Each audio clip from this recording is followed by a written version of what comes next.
जय श्री कृष्ण। आज मैं बताऊंगी आप लोगों को शीतला सप्तमी कब है। नमस्कार मित्रों, मेरे YouTube चैनल पर आप सभी का बहुत बहुत स्वागत है। शीतला सप्तमी 21 मार्च यानी कि कल शुक्रवार के दिन है। देखिए कितना विशेष दिन है। माता का दिन शुक्रवार, कहते हैं सोमवार शुक्रवार को शीतला सप्तमी अष्टमी पड़ती है, तो बहुत विशेष मानते। और अष्टमी 22 तारीख शनिवार को है, तो ये उपाय आप दोनों दिन कर सकते हैं। माता शीतला, नाम जैसे शीतला है, शीतल चीज यानी ठंडी चीज़ों का भोग लगता है। और ये माता दुर्गा की ही अवतार हैं।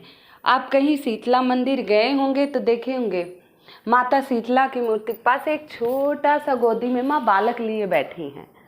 कहते हैं माता रानी निकल आई, चेचक है, कई चीज़ें छोटी छोटी मोती जीरे, ये सब माता का अवतार माना गया है कि माता कष्ट देती हैं तो माता ही हरती हैं, शीतलता प्रदान करनी चाहिए। तो शीतला माता सप्तमी के दिन रात में, जैसे आज रात लोग बनाएंगे गुलगुला, पूड़ी, हलवा, माता को पसंद है ये सब चीज़ें। और मीठे चावल अवश्य बनाए जाते हैं, मीठे चावल अवश्य बनाए जाते हैं।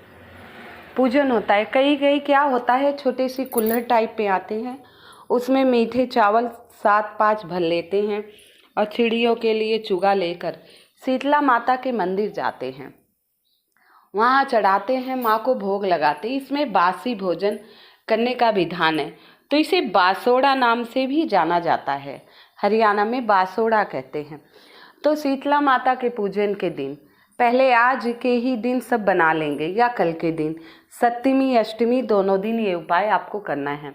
और बासी भोजन का भोजन करना चाहिए। माता को ठंडा ही भोजन पसंद है, बासी भोजन बहुत पसंद है शीतला माता को।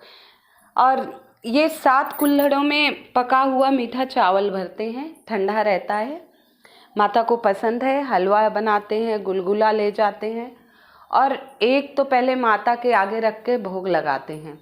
ऐसे कई जगह रखते हैं, जहाँ जहाँ धाम है वहाँ रखते आते हैं।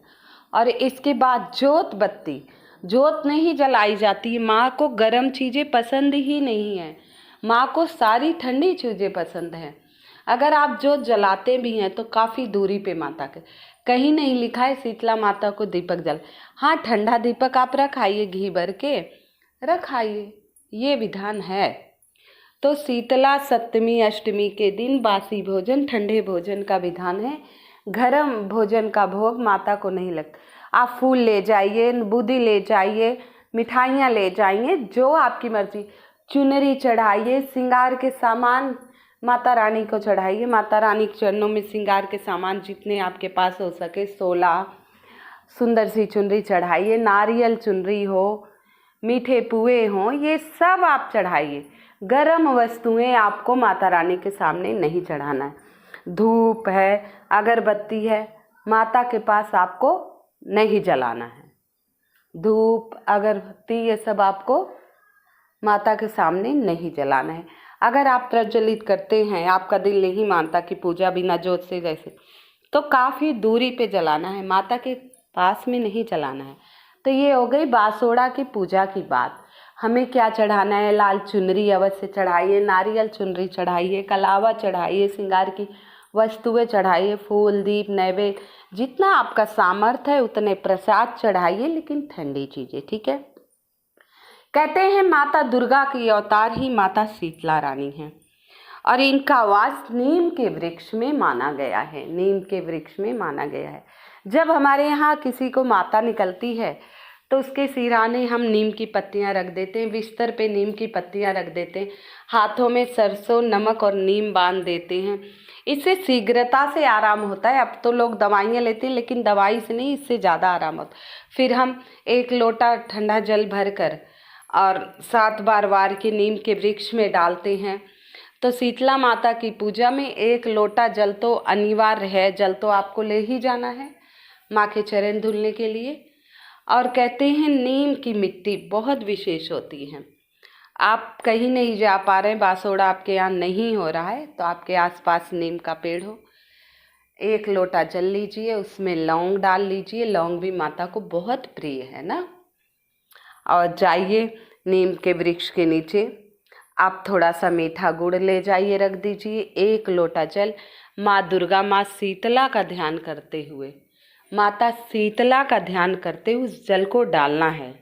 उस जल को डाल दीजिए और थोड़ी सी नीम की मिट्टी लाकर कहीं आप कोने में रख लीजिए। माता का आशीर्वाद, शीतला माता माँ दुर्गा का ध्यान करती हुई सोचिए माँ ने आपको आशीर्वाद दिया है और प्रसाद स्वरूप रख लीजिए।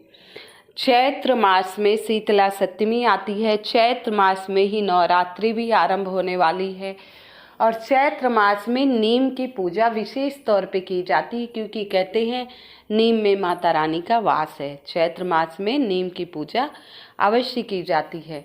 नीम के पेड़ में जल डालिए, नीम के पत्ते डालकर स्नान कीजिए। नीम के पत्ते डालकर स्नान करने से आपके शरीर की काफ़ी बीमारियां दूर हो जाएंगी। जो चर्म रोग हैं ये काफ़ी हद तक ठीक हो जाएगा। नीम की पत्ती के धुएं करिए घर में, इससे नकारात्मक ऊर्जा दूर हो जाएगी। नीम के पत्ती का धुआं करेंगे तो नकारात्मक ऊर्जा दूर हो जाएगी आपके घर से। वैसे चैत मास चल रहा है, मच्छर मक्खियों के दिन आ रहे हैं, तो नीम की पत्तियों का धुआं तो हर तरह से फ़ायदेमंद है। तो चैत मास में नीम के पत्तों का धुआं कर लीजिए। नकारात्मक ऊर्जा आपके घर से दूर होगी, सकारात्मक ऊर्जा का वास होगा। अब तक मेरी वीडियो को लाइक एवं सब्सक्राइब नहीं किया है तो कृपया लाइक एवं सब्सक्राइब कर दीजिएगा। कमेंट में जय माँ दुर्गा लिख दीजिएगा, जय माँ दुर्गा लिख दीजिएगा। तो शीतला सप्तमी अष्टमी दोनों दिन आप उपाय कर सकते हैं। माता को श्रृंगार के सामान हो सके तो अवश्य चढ़ाइएगा, लाल चुनरी अवश्य समर्पित कीजिएगा, इससे आपके जीवन में काफ़ी लाभ होगा। कहते हैं नीम वृक्ष में माँ का वास होता है। कहीं कहीं नीमरी देवी के नाम से भी पूजा की जाती है। किसके नाम से? नीमरी देवी। नीम के पत्तों की अगर माला पहनी जाए, नीम के पत्तों की अगर माला पहन ले तो शनि के अशुभ प्रभाव से बचा जा सकता है।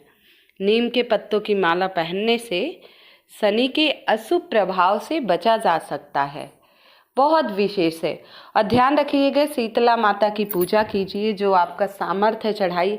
इसके बाद शीतला माता की कथा अवश्य सुना कीजिए। कथा सुनने मात्र से माता रानी अत्यंत प्रसन्न होती हैं। तो आप सभी को शीतला अष्टमी और सप्तमी की हार्दिक शुभकामनाएं। इस दिन कोई भी कार्य किया जाए बहुत ही विशेष होता है। इस दिन आपको माता का नवान मंत्र जितना हो जपिए। ओम ऐं ग्लीं क्लीं चामुंडा विश्वै नमो नमः। ओम ऐं ग्लीं क्लीं चामुंडा विश्वै नमो नमः। ओम ऐं ग्लीं क्लीं चामुंडा नमो नमः। ओम दुर्गाय नमः। ओम सर्वमंगल मांगल्ये शिवे सर्वाः साधिके शरणे त्र्यंबकं गौरी नारायणी नमस्तुते। तो जिस मंत्रों का जाप कर पाए करिए। और माता रानी दुर्गा चालीसा का पाठ कीजिए, शीतला चालीसा का पाठ करिए। आप सभी को पुनः एक बार शीतला अष्टमी सप्तमी की बहुत बहुत शुभकामनाएं। आशा करती हूँ आप सभी को मेरी वीडियो पसंद आ रही हो, तो कृपया लाइक एवं सब्सक्राइब अवश्य कर दीजिएगा। कमेंट में जय माता दी लिख दीजिएगा, कमेंट में जय माता दी लिख दीजिएगा।